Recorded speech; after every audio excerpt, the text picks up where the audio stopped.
Hi, my name is Dan Pergett, sales consultant with MarineMax in Rogers, Minnesota. Today we're looking at a 2019 Harris pontoon. It's a 220 cruiser model.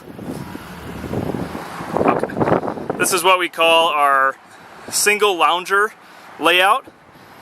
Has two loungers up front, and then as you can see, a wraparound bench here in back.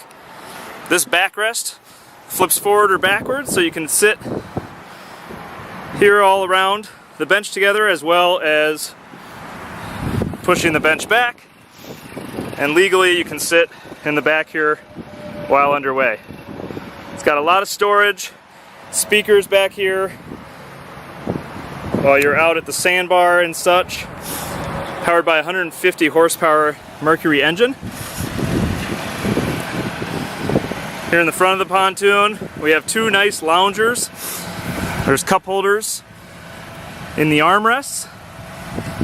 Again, both nice big loungers. It's pillow top.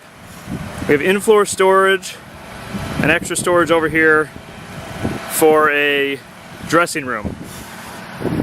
Here at the helm, this is powered by a JL audio head, which is nice. It's got a glove box, a Lawrence hook, fish finder, and the nice press buttons, tack, hour meter, everything as well. Again, my name is Dan Pergett, sales consultant with MarineMax in Rogers, Minnesota. Stop out and check out this boat today.